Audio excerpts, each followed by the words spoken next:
Hai sahabat Iluni FK83, salam sejahtera.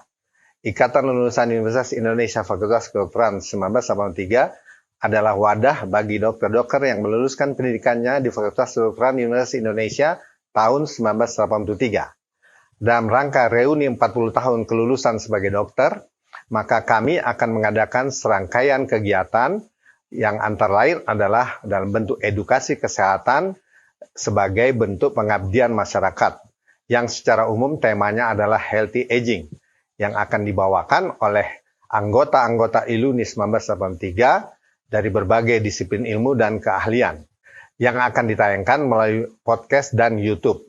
Semoga acara edukasi kesehatan ini akan bermanfaat untuk masyarakat Indonesia dalam rangka menjaga kesehatannya, sehingga tetap semangat dan sehat pada usia yang semakin bertambah, seperti kami. Terima kasih.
Hari ini kita mendiskusikan mengenai kelenjar tiroid ya, Mas Imam ya. Nanti boleh. Bisa seperti apa, bagaimana ininya, kan Mas Imam yang tahu betul permasalahan tiroid.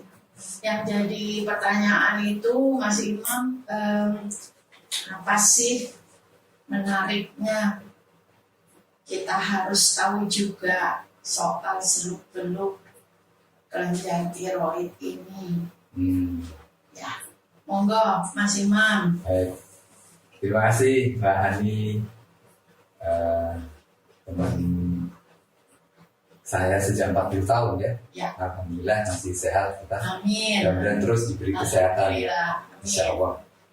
Baik, Assalamualaikum warahmatullahi wabarakatuh.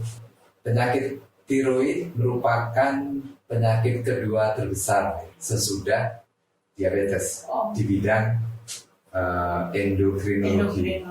Jadi kan endokrinologi itu membidangi ada diabetes, ada tiroid, kemudian ada kelenjar di pituitari, ya, paratiroid, dan lain-lain. Ya. Dan sekali lagi tiroid menempati urutan kedua ya, dari jumlahnya. Itu yang pertama, kenapa menarik bicara tentang tiroid. Nah yang kedua yang lebih prinsip, karena kelenjar tiroid itu menghasilkan hormon tiroid yang memiliki atau yang mempunyai fungsi sangat penting. Ya. Misalnya pertama adalah metabolisme karbohidrat, kedua metabolisme protein, ketiga metabolisme lemak. Di samping itu juga sebagai regulator suhu dan berperan pada proses aktivitas fisiologis hampir di semua fungsi organ. Nah kalau kita lihat pada slide ini, banyak ya fungsi-fungsinya. Nah, kita lihat nih Mbak Ani ya. Kita lihat dari sejak janin, anak-anak, pubertas sampai dengan dewasa lansia, semua mempunyai hubungan dengan hormon tiroid ya. Mulai dari kelainan kongenitalnya, retardasi mental, kemudian gangguan perkembangan kognitif dan lain-lain sampai kepada gangguan kardiovaskuler, keganasan. Ya. Nah, oleh karena itu menjadi menarik karena kemudian hormon tiroid itu dianggap sebagai hormon kehidupan.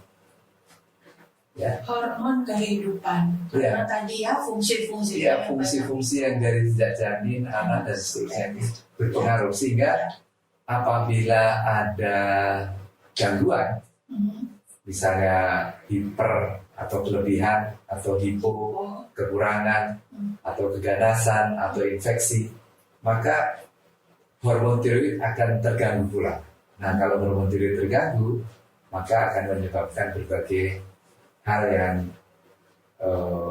mengganggu kehidupan. Sehingga sekali lagi hormon tiroid itu dianggap kemudian sebagai hormon kehidupan. Kira-kira demikian, Mbak Ani. Menariknya Menarik banget ya, berarti kita tidak boleh mengabaikan si tiroid ini ya, Mas Imam ya, karena fungsinya yang begitu banyak. Ya, betul. Lalu pantesan kemarin itu Mas Imam ada teman saya Ya. nanya, Hani ini kok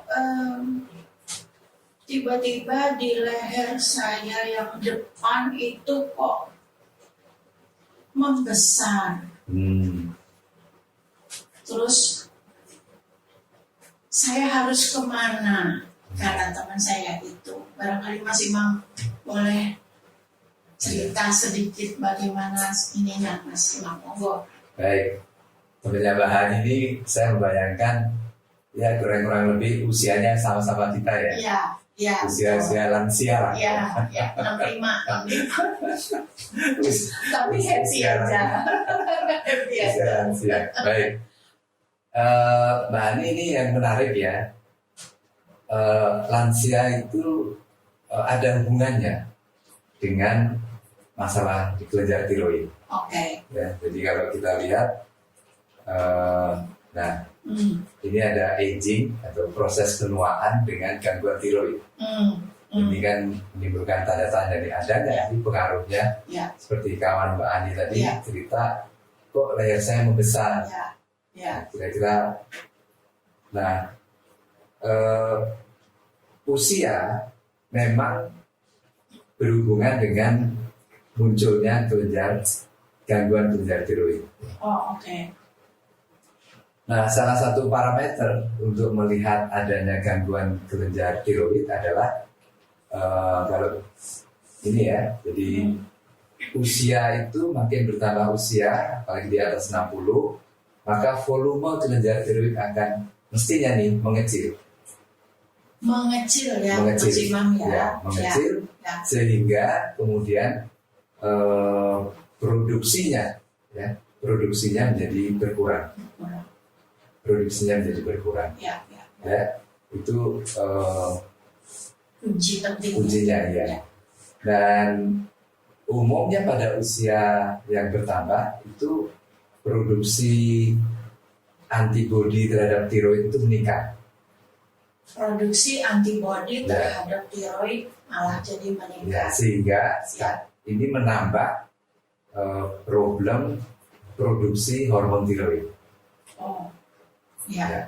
Ya, jadi itu. Jadi, nah kalau produksi hormon tiroidnya berkurang, ya, maka dengan sendirinya tubuh akan berusaha, ya, kita ini individu orang itu akan berusaha bagaimana mengatasi kekurangan itu, yaitu dengan meningkatkan produksi yang namanya TSH, thyroid stimulating hormone, Ya. sebagai mekanisme umpan balik. Ya. Ya. Jadi kalau kadar hormon di sirkulasi turun, maka tubuh akan meningkatkan kadar TSH. Nah, di samping volume tiroid yang relatif mengecil, kemudian produksi antibodi tiroid yang meningkat, itu juga penyerapan ya. Kalau di sana disebutkan intestinal absorption of iodine, Ya. itu juga turun dengan bertambahnya usia. Jadi sumber sintesis hormon tiroidnya berkurang, sehingga produksinya turun. Nah, kalau kita lihat berikutnya, nah ini terlihat betul dengan bertambahnya usia itu kadar TSH-nya meningkat. Ya. Sebagai kompensasi produksi hormon yang turun. Ya, kita lihat nih sampai usia 75 ke atas TSH-nya terus secara perlahan meningkat ya dari usia 18, ya. 25 dan seterusnya. Dan itu perempuan yang lebih banyak ya, Ya, Mas Imam ya. Ya. Jadi lebih sering ditemukan pada kelompok perempuan. Ya. Nah, selain ini juga memperlihatkan bahwa makin bertambah usia juga kadar TSH dalam darahnya juga meningkat. Ya. Jadi pada kelompok dewasa muda itu sampai 4 TSH-nya itu masih range normal. Nah, kalau di antara 70-90 tahun mulai lebih, rata-rata kadar TSH itu 4,5.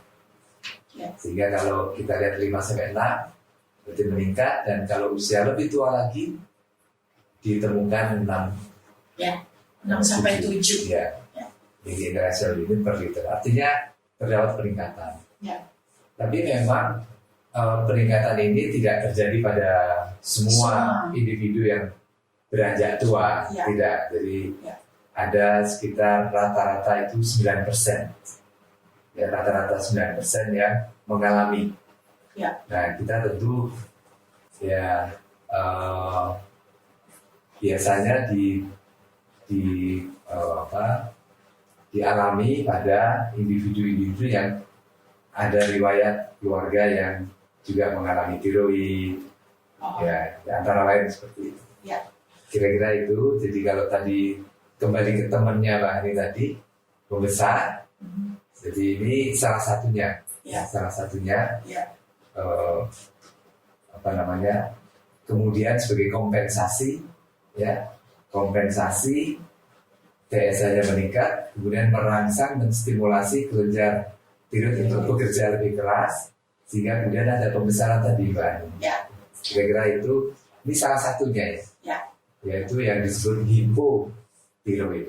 Ini adalah hipotiroid. Ya. Berarti nanti ada keterangan penjelasan dari Mas Imam tentang hipertiroid. Ya. Nah, ini kalau kita lihat di sini, ya, hipotiroid pada usia di atas 65 tahun berhubungan dengan peningkatan angka kematian dan peningkatan kardiovaskular, kejadian kardiovaskular.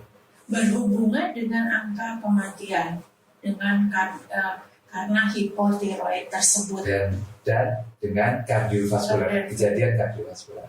Ya. Jadi ini artinya memang penting untuk dikenali. Sangat penting Ya, sangat penting karena untuk ada kardiovaskular event segala ya, Mas Imam. Mas Imam, saya motong, maaf. Ya.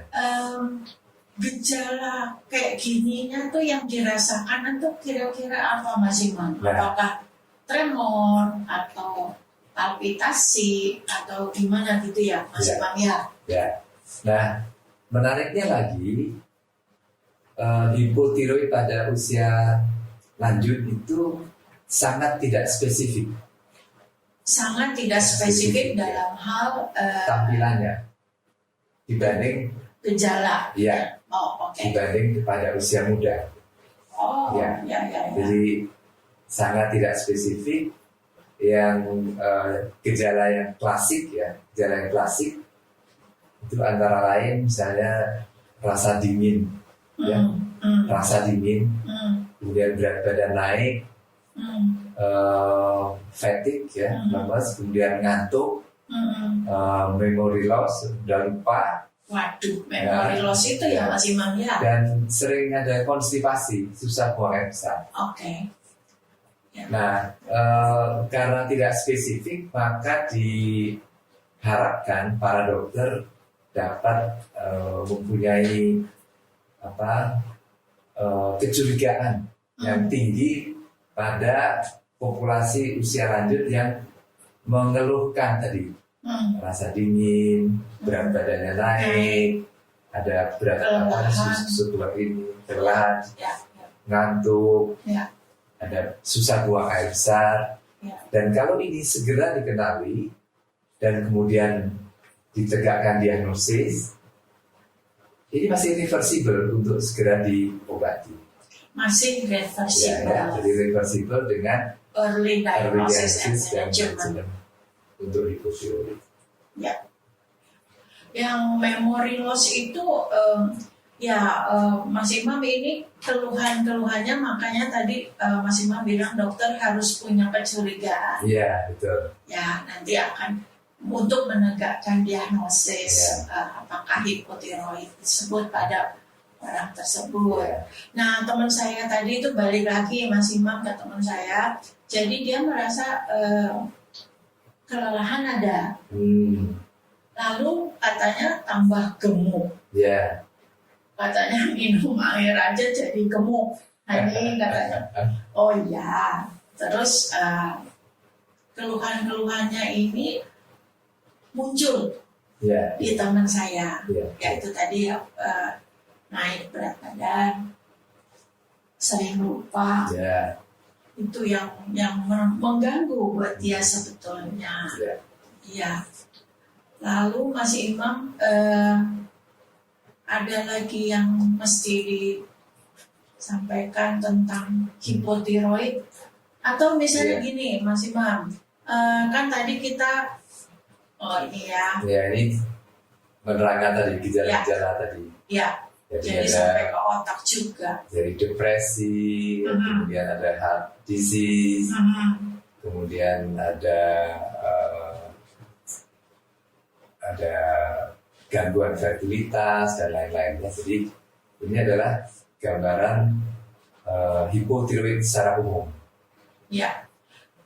Tetapi tidak semuanya akan muncul pada satu personel ya, Mas Imam. Itu tadi yang keluhan banyak itu sedikit tidak semuanya muncul ya, Mas Imam ya. Tidak selalu seluruhnya. Tidak selalu seluruhnya. Ya. Nah, jadi kalau berhadapan dengan keluhan seperti yang teman Mbak Hani tadi sampaikan, tentu kita perlu menegakkan dulu diagnosis Oh ya, oke. sebelum sampai ke manajemennya. Ya. Kita tegakkan diagnosisnya, tentu dengan pemeriksaan fisik, ya. Pemeriksaan fisik, Ya, pertama adalah wawancara dulu, wawancara anamnesis ya. anamnesis, pemeriksaan fisik, dan pemeriksaan laboratorium. Penunjang, ya. Pemeriksaan penunjang biasanya yang dianjurkan kadar TSH. Kadar TSH dalam darah berarti ya, Ya, Mas Imam ya. darah.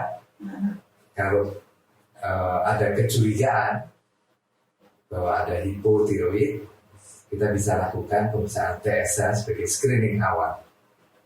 Kalau kita masih ragu iya atau tidak, maka disarankan TSH dulu.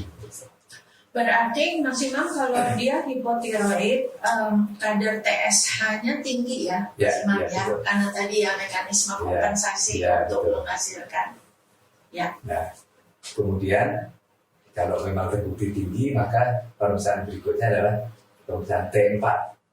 T4, Ya. oh ya ya. Ya, T4 atau ada lagi yang diperiksa adalah FT4 dalam bentuk free, dalam bentuk T4 yang bebas.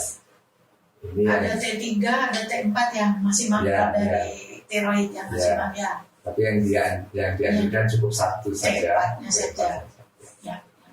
T4-nya tinggi juga ya Mas Imam? Oh, enggak, kalau hipotiroid T4-nya rendah. Rendah, oke. Nah. TSH tinggi itu sebagai kompensasi. Ya. Ya, sebagai kompensasi. Ya. Oke. Nah, kalau sudah tegak diagnosisnya, maka lanjutannya adalah manajemen tata laksana. Seperti tadi disampaikan bahwa kalau kita bisa menegakkan sejak dini dan diobati, maka keluhan-keluhan hipotiroid tadi itu bisa diatasi, Ya. bisa kembali seperti Yang tadi ya. reversible itu ya Mas Imam ya. Betul. Nah, Oke.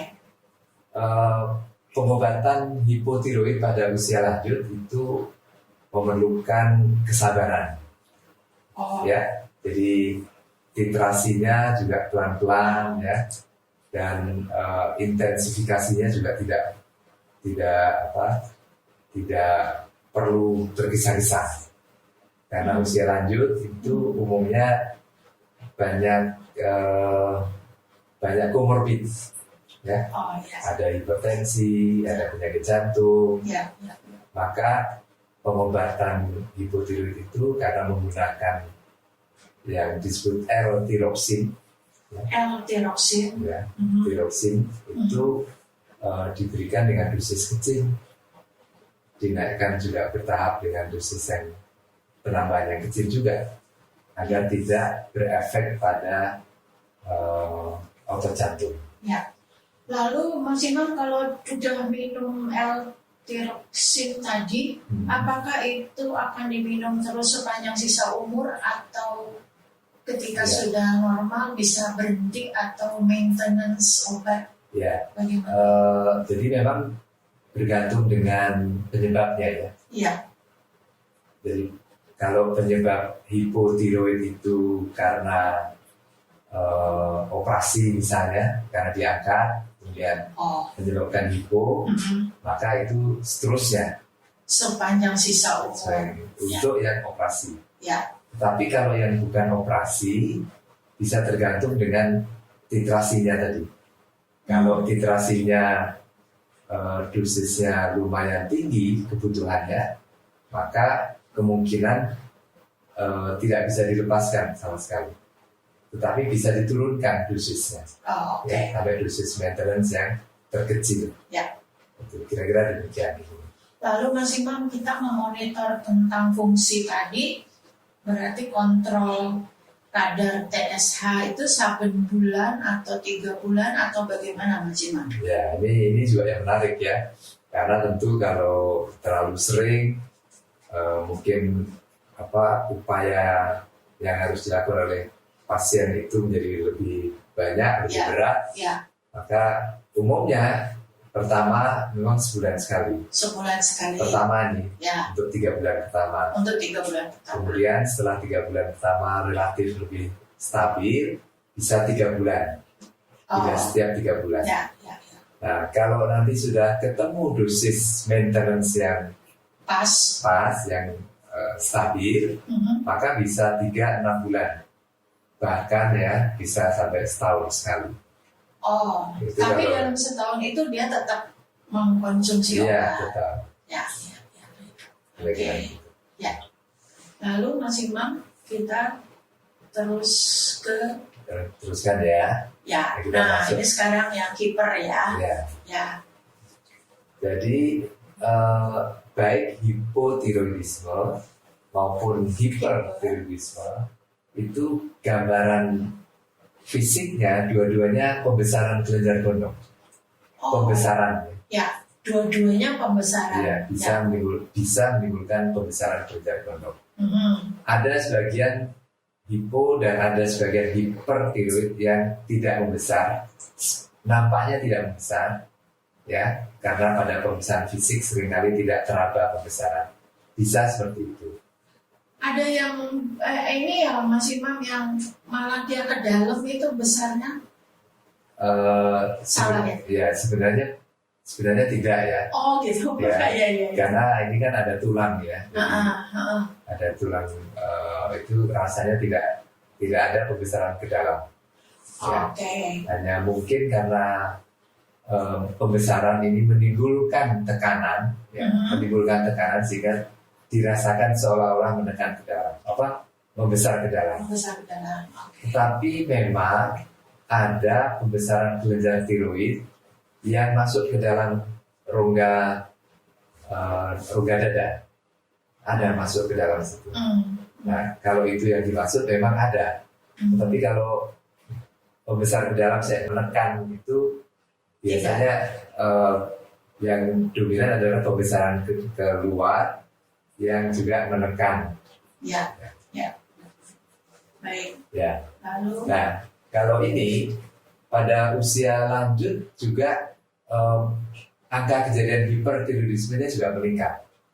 Tetapi agak berbeda dengan yang hipotiroid tadi. Kalau hipotiroid kurang lebih 9% tadi, ya. Kalau pada hipertiroid itu relatif lebih sedikit pembesarannya. Oh, justru pada kejadiannya prevalensinya ya, lebih lebih kecil. sedikit. Ya. Tetapi kalau kita hitung 1,2% Iya, ya dari populasi lansia. yang saat ini terus meningkat, jadi jumlah totalnya juga jadi besar. Cukup besar kalau satu koma. Ya. Dan jadi kurang lebih pada usia lanjut itu manifestasi klinisnya juga berbeda dengan pada usia muda. Misalnya, jadi lebih tidak terlihat. oh, justru lebih tidak Ya, terlihat. misalnya kalau pada usia muda itu ada palpitasi ya. Nah, kalau pada usia lanjut relatif palpitasinya tidak muncul. Tidak muncul. Ya. Nah, yang sering kita lihat biasanya misalnya ada atrial fibrilasi. Ya, fibrilasi atrium yang kok tiba-tiba ada itu gitu ya. Itu yang kemudian menimbulkan tanda tanya. Apalagi kalau kemudian disertai dengan kebesaran, maka perlu berhati-hati ya. Jangan-jangan ada hipertiroid. Ya. Perlu curiganya lagi dengan kelenjar tiroid tersebut. Dan penyebab hipertiroid pada usia lanjut memang ada beberapa. Yang paling sering adalah penyakit Graves. Oh, Graves disease. Yang tulisannya Graves, Graves disease. Ya. Itu adalah penyebab yang umum ditemukan pada usia lanjut. Di samping tentu ada juga penyebab lain, misalnya ada subakut tiroiditis, struma ovarii yang dapat menimbulkan gangguan hipertiroidisme. Myasthenia Graves itu gangguan fungsi Sama, jadi Myasthenia Graves itu adalah penyakit Graves yang ringan. Tapi yang diserang adalah kelenjar gondok. Ya, betul. Kelenjar gondok. Jadi Graves itu kan penemu penyakit ini yang terdiri dari tirotoksikosis, kemudian ada struma, ada pembesaran kelenjar gondok, dan ada ophthalmopati, ada gangguan pada mata. Tiga gejala utama ini yang ditemukan oleh Tuan Graves ini, sehingga kemudian disebut sebagai penyakit Graves. Ya. Ini adalah kejadian gangguan hipertiroid pada usia lanjut. Usia lanjut. Ya. Nah, ini yang tadi saya sudah sampaikan sekilas, bahwa presentasi klinis kejadian hipertiroidisme pada usia lanjut itu tidak sama dengan yang usia lebih muda. Ya. Seperti kita lihat nih, ya, yang sering tidak muncul pada usia lanjut. Pertama adalah tadi takikardi atau palpitasi, sering tidak muncul. Ya.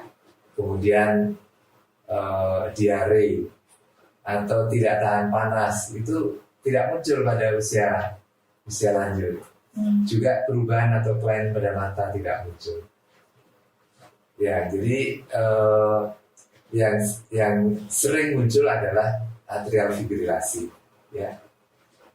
Nah, yang juga menarik adalah bahwa pada tirotoksikosis itu hampir 25-40% pada usia lanjut itu mengalami yang disebut apathetic tirotoksikosis.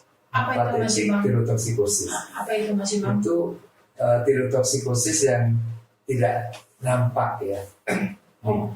Jadi tirotoksikosis yang merupakan bentuk yang berbeda ya, berbeda dengan jadi apathetic tirotoksikosis itu suatu tirotoksikosis yang bentuknya berbeda, ya, yang letargi itu yang lelah, ya. Kemudian disinterest, tidak ada minat apapun, ya. Kemudian anoreksi, ya, apatis, depresi, konstipasi. Ini gejala yang berkebalikan dengan tirotoksikosis umumnya. Karena pada tirotoksikosis umumnya misalnya justru agitasi, kemudian kadang-kadang diare. Nah ini justru sebaliknya. Oleh karena itu sering apathetic tirotoksikosis itu misdiagnosis dengan gangguan psikiatri yang lain. Kita harus berhati-hati pada usia lanjut, bentuk gangguan tiroidnya itu tidak khas. Tidak khas. Baik hipo maupun hiper tidak khas. Nah, ini adalah mengenai atrial fibrilasi yang merupakan yang sering ditemukan. Ya.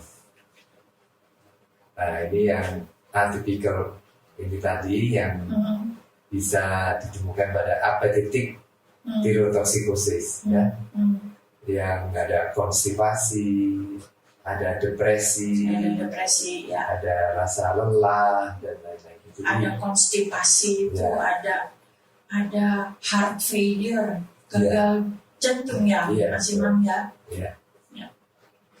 Baik. Nah, hal lain yang perlu juga kita harus perhatikan adalah hipertiroidisme yang dikaitkan dengan kejadian osteoporosis. Kita tahu pada usia lanjut itu kan risiko osteoporosisnya meningkat. Nah, kalau disertai dengan hipertiroidisme, baik yang nyata, yang overt, maupun yang subclinical hypertiroidisme, itu berisiko meningkatkan kehilangan tulang atau bone loss dan osteoporotic fracture, patah tulang karena osteoporosis pada populasi usia lanjut. Dan kita ketahui bahwa TSA itu merupakan regulator negatif langsung untuk bone turnover, ya, sehingga kemudian menyebabkan bone loss dan osteoporosis. Jadi ini ada suatu studi ya yang dikerjakan di Amerika, ada 680-an dengan usia di atas 65 tahun dengan TSA yang rendah, itu mengalami fraktur ya, hip fracture itu 3 kali lipat ya dibanding yang euthyroid, artinya yang TSA-nya normal. Hip panggul ya, Mas Imam ya. Kemudian juga 4 kali fraktur vertebra tulang belakang 4 kali lebih tinggi dibanding kelompok yang euthyroid yang normal tiroid pada usia di atas 65 tahun. Sehingga sekali lagi menjadi penting ya untuk mengenali populasi usia lanjut ini yang diduga mengalami hipertiroid, ya, baik yang hipo maupun hiper. Kalau hiper ini tadi komplikasinya atau kejadian fibrilasi atrium, kemudian yang ini osteoporosis, ini yang perlu pengenalan dini dan segera diobati.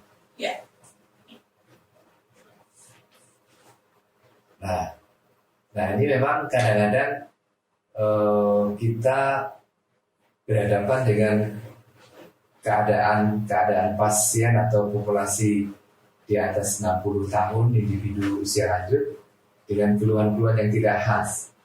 Nah, ketika kita lakukan pemeriksaan penunjang, ternyata kadar TSH-nya memang turun, tetapi kadar T4-nya masih normal. Jadi inilah yang disebut sebagai subclinical hyperthyroidism. Jadi ini merupakan kontinum sebelum kejadian hiper yang over, yang nyata. Dan kita perlu segera mengenali ya yang subclinical ini hyper dan perlu segera diobati karena ini dapat terus berprogres menjadi hipertiroid. Jadi dia jalan terus kalau jalan terus. Dan kalau tidak diobati bisa menimbulkan efek kardiovaskular dan tadi yang osteoporosis tadi. Kita lihat ini. Waduh, ternyata banyak sekali ya masih Iya. harus kita waspadai ya. Nambah umur, nambah masalah. Masalah. Tapi sepanjang kita dapat mengenali keluhan, mengenali tampilan, mengenali kasus-kasus yang sering, maka mudah-mudahan bisa kita atasi. Ya. Nah, ini sebagai contoh saja, Mbak Hani. Ya. Makin rendah kadar TSA-nya, maka risiko kelainan atrial fibrilasinya meningkat. Ya. Ya. Kita lihat ini kalau makin ke kanan kan makin tinggi TSA, Ya. makin ke kiri makin rendah TSA, kemudian makin tinggi kasus atrial fibrilasi. Nah, ini dia. Ini Lain lagi ya. ya, jadi hubungan usia lanjut, Ya. proses aging Ya. dengan tiroid itu tadi kita sudah bahas hubungannya dengan hipotiroid, hubungannya dengan hipertiroid, tapi ternyata ada juga hubungan dengan benjolan, Oh. Ya. Ya. atau di medik kita sebut sebagai nodul tiroid. Ya. Nodul tiroid ternyata juga ada. Ya, kita lihat disebutkan bahwa nodul tiroid itu jumlahnya meningkat dengan usia, dengan peningkatan usia, ya. Ya. Dengan USG bahkan sampai 50% ya ditemukan adanya nodul tiroid pada usia lanjut. Jadi apa pentingnya kita mendeteksi adanya nodul? Yang paling penting adalah untuk mengeksklud, memastikan tidak ada keganasan. Jadi nodul tiroid itu dihubungkan dengan keganasan. Ya. Karena kalau nodul tiroid ditemukan kurang lebih disebutkan di sana 4-6,5% Ya. dari semua nodul itu risiko keganasannya meningkat. Ya. Nah, ini adalah contoh benjolan di kelenjar tiroid. Kalau tadi pada hipo atau hipertiroid itu kelenjar tiroidnya membesar, keseluruhan kiri kanan, Ya. yang berbentuk kupu-kupu itu membesar. Ya. Sementara kalau yang benjolan tiroid atau nodul tiroid itu ada di Beda lagi. salah satu bagian kiri atau kanan, atau kiri dan kanan juga bisa. Ya. Tapi bentuknya adalah benjolan. Ya. Ya, itu benjolan itu bisa terdiri dari benjolan yang jinak, kemudian bisa yang jinak dan terdiri dari kista. Ada benjolan yang disebabkan karena infeksi, tapi yang juga yang penting adalah benjolan yang disebabkan karena kanker. Ya, nah seperti apa kanker itu?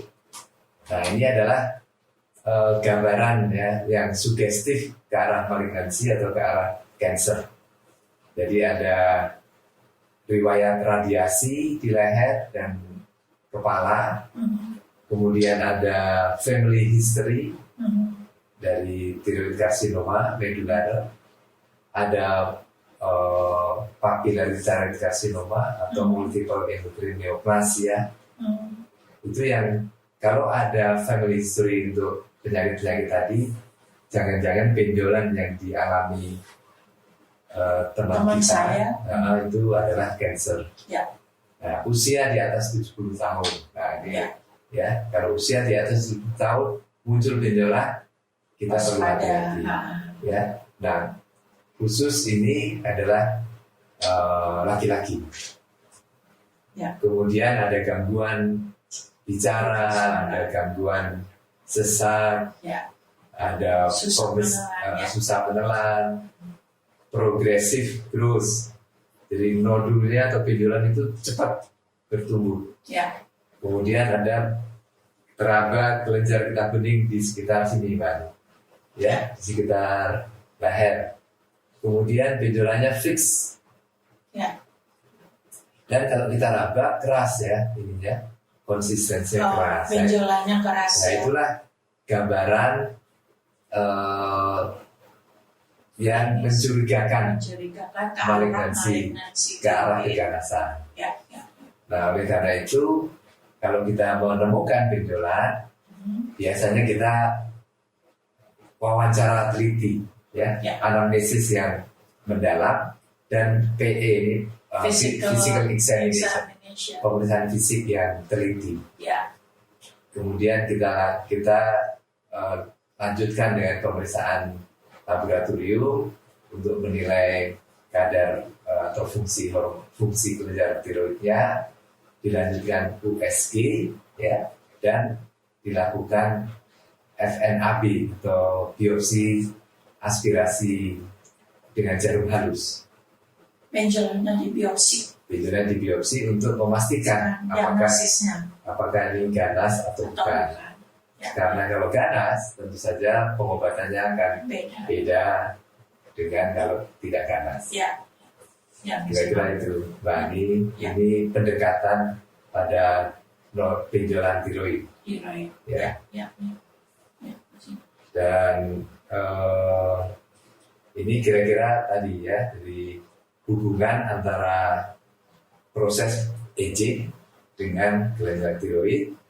Jadi hipo dan hiper dan ada benjolan. Ya.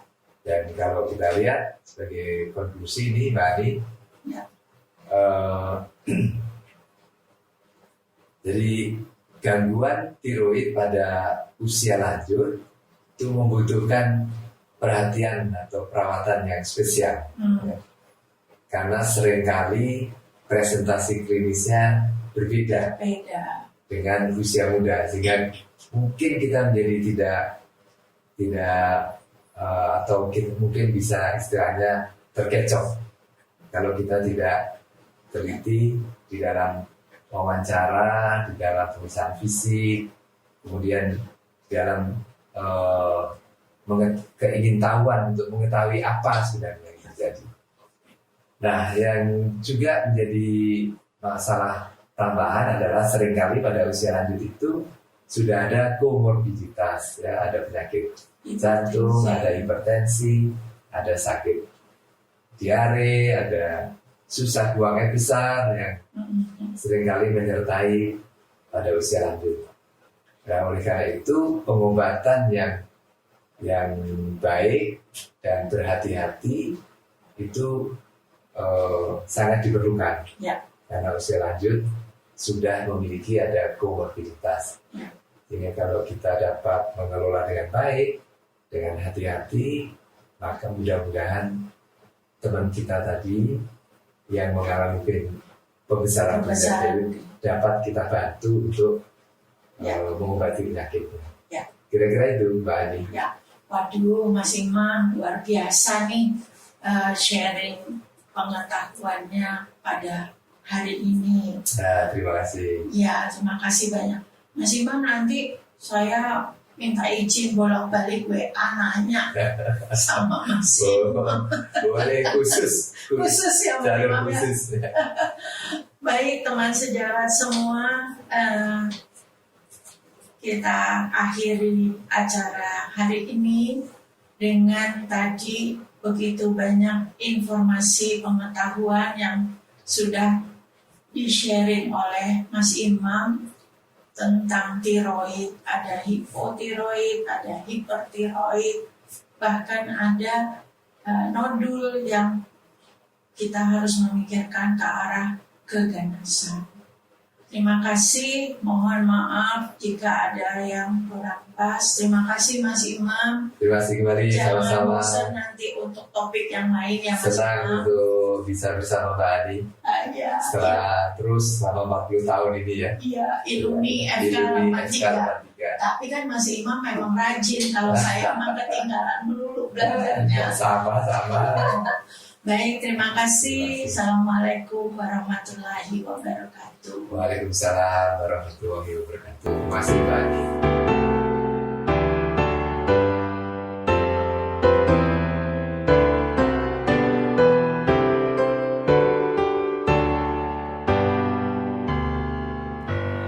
Alma materku setia berjasa, Universitas